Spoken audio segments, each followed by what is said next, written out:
Hey guys, Mr. Russell here, and yet again I am speaking to you from what I affectionately call the closet of creativity, which happens to be one of the quietest places besides my property, besides my workshop. This is the quietest place and the warmest place because it's pretty cold out. Baby, it's cold outside. So we are here, and I want to get started in teaching you a really simple skill in Vectornator called masking. And it's a really cool effect that can be used in all sorts of different ways. I've just learned it recently myself. And so what we're gonna do is I'm gonna ask you to take one of your favorite photos and throw some text into it. And I'm gonna ask you to simply, let's dive into it. Let me come over here to my Vectornator, and you'll see that I have a picture of my motorcycle. And earlier this week, I had a chance to, because we're in this full distance learning environment, I had a chance to go out to Arizona and spend some time with a little bit of family and still do our Zoom lessons and still kind of keep up on things. So I had a little break, so I took about an hour and went for a motorcycle ride out in the middle of the desert. And I found this really cool, just out in the middle of nowhere, the word is leaving me, just a stall with some cattle. On his farm he had a cow, E-I-E-I-O. And there were some longhorns in there and a baby calf, but mostly steer. And so I pulled out there. That was about as far as I went. And I pulled over and I took a picture. And that's what I went. My motorcycle is a Yamaha TW200, and so I'm kind of stoked about it right now. It's a motorcycle I've always wanted to have. And so this year, for Christmas, my wife gave me permission to start as a gift. It was, her gift to me to start kind of making improvements to the bike. And so we've got a new black seat on there. We've got some new handle grips. We rebuilt the carb. And so we've been trying to get out and have some fun with it. I'm not much of a rider, but so this is a perfect beginner's bike. But enough about the motorcycle, enough about me. Let's dive in to what we want to do. Now you'll see here we have 4 different layers because, as always, it's all about the layers. It's all about the layers. It's all about the layers. I'm going to show you how to make one of these, how to make a picture like this. Now, And now for an episode of The Unsure Mathematician. For the most part, you guys are going to be taking pictures that are at a ratio of 4:3, or I think 16:9, something like that. And so we're going to come over here and we're going to restart. We're going to go back to the opening page, and we're going to do a custom size, and we're going to choose to go with 16 by 9, and I'm pretty sure that's what I want to do. I'm kind of thinking it's 12 by 9. I think it's 12 by 9 because my picture was 4 by 3. So when I so this is wrong. I'm gonna have to fix this. So I'm gonna go with 12 by 9 because when I multiply 4 times 3, I get 12. And when I multiply 3 times 3, I get 9. So I'm gonna run with that, and that's what the will be. Now, if for some reason, if you have a proportion or ratio when you're taking pictures with yours, with any pictures you have, you might be taking pictures at like at a different ratio, and so you're going to want to figure out what that ratio is so that your picture fills the whole background. Okay, This has been The Unsure Mathematician. so I'm going to go ahead, create, and so here I am. I'm in my canvas. I'm going to start by coming over here to my layers, and I'm going to make sure that I've got about 4 layers. Okay. Excuse me. Now my first layer is going to be my, I'm going to label as my photo background. Okay. So photo background. On this particular week, I'm going to, Mr. White gave us, permission, our principal gave us permission to use the print shop. And so what I'm going to do is this. I'm going to combine last week's, notable quotable, project with this week, and I'm going to let you choose which of these two projects that you send over to the print shop. Okay, and so you'll have a choice on what you do. So you can either use last week's work or you can use this week's work. And then when we kind of go back to class, then you'll have an opportunity to let me know which image that you'd like to have sent over to the Photoshop to be printed, and we'll be printing them to cardstock. So you might find that, and let me turn this heater down a little bit in here. It's getting warm. You might find that this week's project appeals to you more and that you'd rather have this hanging on your wall. And so I'm going to give you that choice to do that. So let's go ahead. So our first layer is photo backup, okay? Or backdrop. And so I'm going to come over here and I'm going to click on the plus sign. I'm going to come down and click on photos. And on my camera roll, I've got, let's see here. Ooh, I need to add a couple of things here. Give me 1 second to cruise over. Let me quit. Make sure I have this on my camera roll. I think I deleted a bunch of things. So let me see what I've got here. Yep, there it is right there. Okay, cool. So I just need to, I'm going to quit out of Vectornator. And I'm going to have to,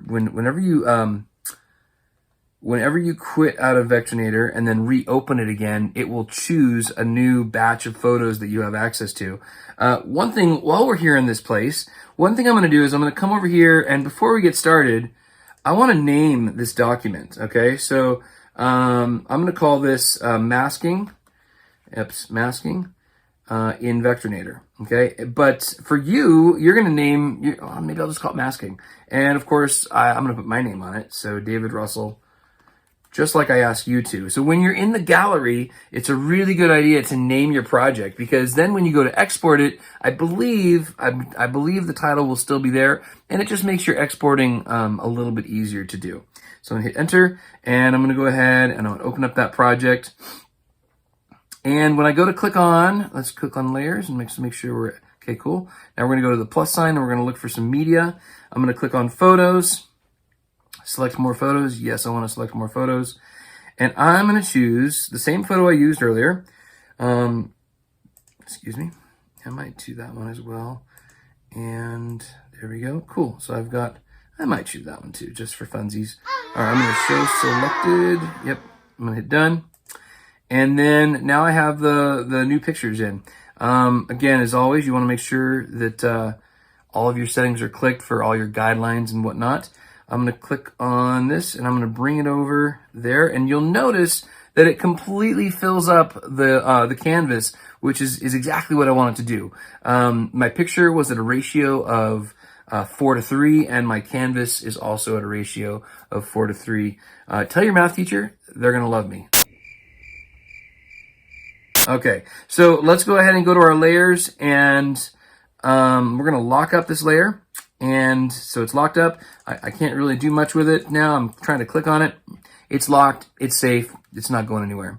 The next layer that I want to put on is going to be a color layer. And so I'm going to call this I'm going to label this layer like color block. Okay. Here we go. Color block. Color block. Okay. And what I'm going to do with this color block is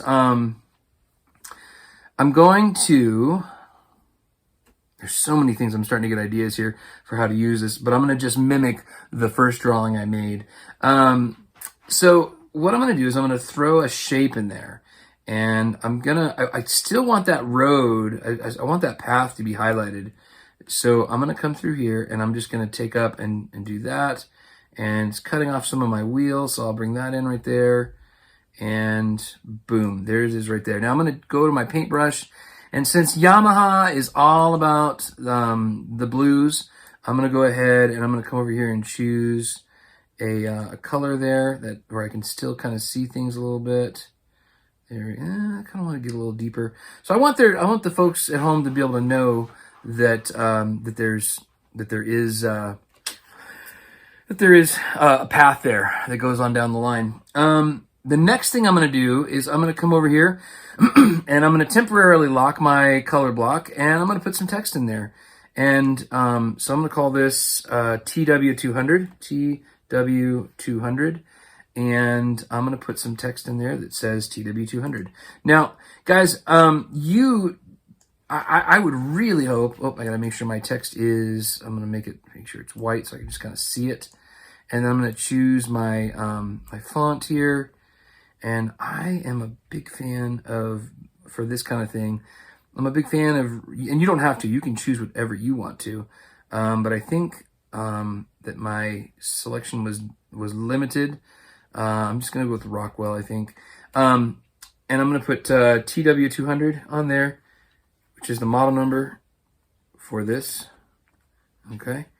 Click on that. I'm going to go fit bounds to text. And I'm going to come over here and click on my selection tool. And I don't know why, to be honest with you. I really don't know why the top part of the text kind of gets messed with. Kerning goes like that. Tracking also does that. Line height. I don't know if adjusting my line height works. I don't think it does. For some reason, the top of my text always gets, not always, sometimes gets cut off. And it could be just the way that the text is formatted. Maybe not. I'm not sure. But I have it right there. Okay. So I'm going to come back over here in my layers. And I've got the TW200 there. And I'm going to put Yamaha in there somewhere. So maybe I'll just call this Yamaha. Call that layer Yamaha. Cool. And ideally, I would locate the Yamaha font.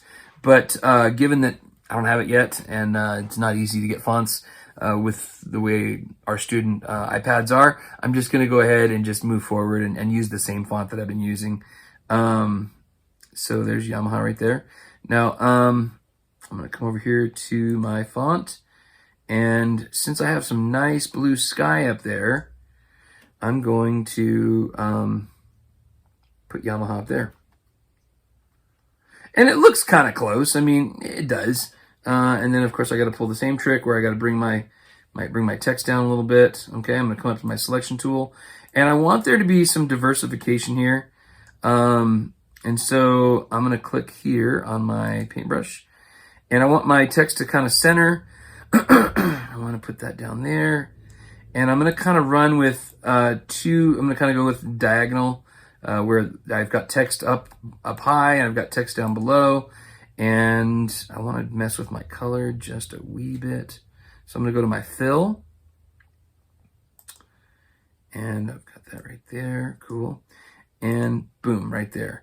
And then I'm going to come over here. Now, the next step we're going to do is we're going to start working with, we're going to take and we're going to outline the text on the TW. Okay, we're going to outline the text on the TW. And so I'm going to click on that, and I'm going to come over here to my path section. And in my path menu, down here it says create outlines from text. And so I'm going to create outlines from text. And you're going to see, and I'm going to, let me get in closer.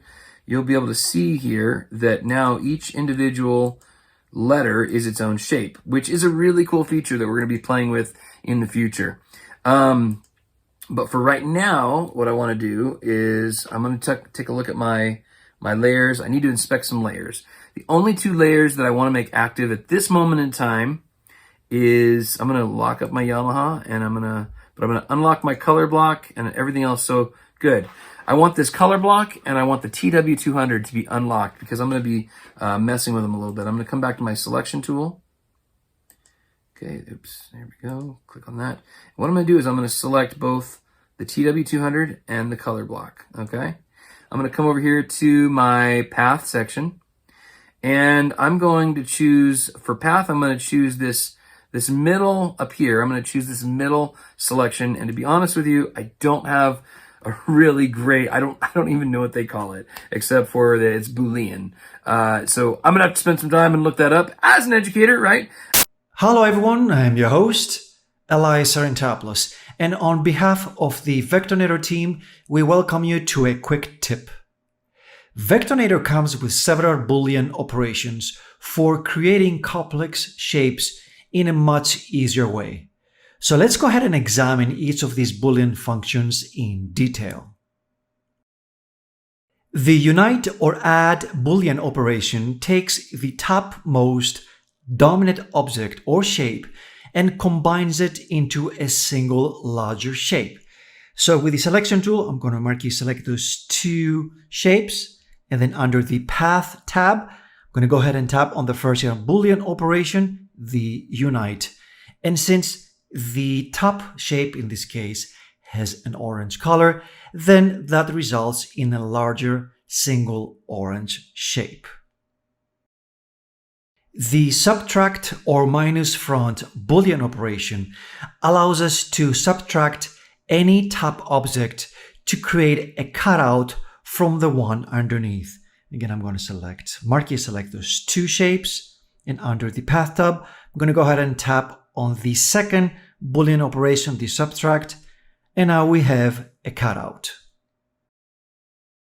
The intersect Boolean operation will create a new shape by using the overlapping sections of selected objects. And again, I'm going to marquee select those two shapes, and under the Path tab, I'm going to go ahead and tap on the third Boolean operation, the intersect. So now the area where the shapes overlap is preserved. The divide Boolean operation cuts selected objects into individual objects where they overlap. So I'm going to marquee select those two shapes, and then again under the Path tab, I'm going to go ahead and tap on the fourth Boolean operation, the divide. So now all of these overlapping shapes have been separated into individual objects. The exclude Boolean operation does the opposite of the intersect Boolean operation and removes the intersecting areas where they overlap. So again, I'm going to marquee select those two shapes, and then again under the Path tab, I'm going to go ahead and tap on the fifth Boolean operation, the exclude, and in this case, we have created a hole in the middle by removing the overlapping intersecting areas. And there we go. Now you'll notice that when I did that, that all of a sudden I can see, and let me lock this up so I can do two fingers. You'll be able to tell that I can see the color behind the behind the color bar, which is really cool feature. So with that being said, the expectation for this week's project is that you design something for yourself. Okay, we're going into week 9 of our class, and so I'm going to ask you design something for yourself.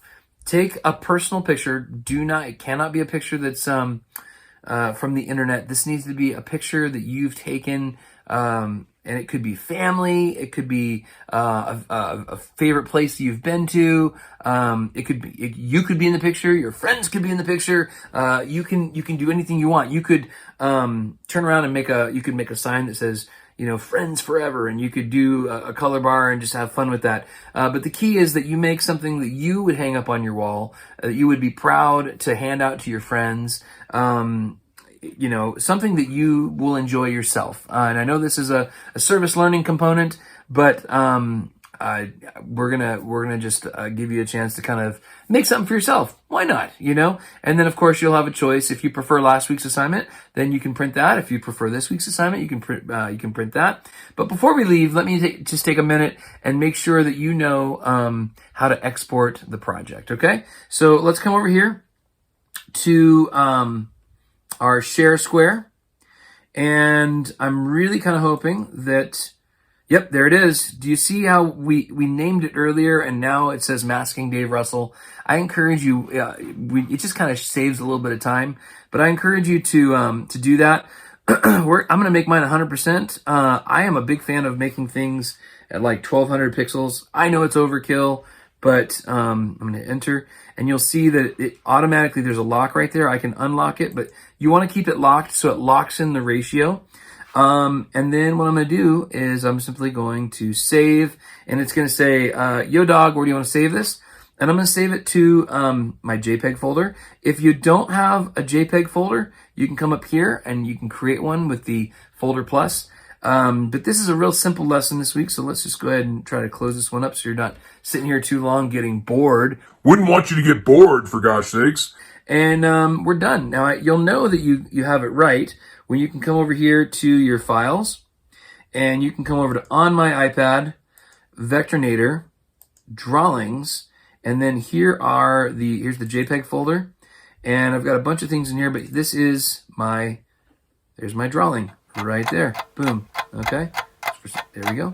And there it is. So, I hope this lesson brings a little bit of creativity. I hope you enjoy it, and have a great weekend. Bye now. God bless.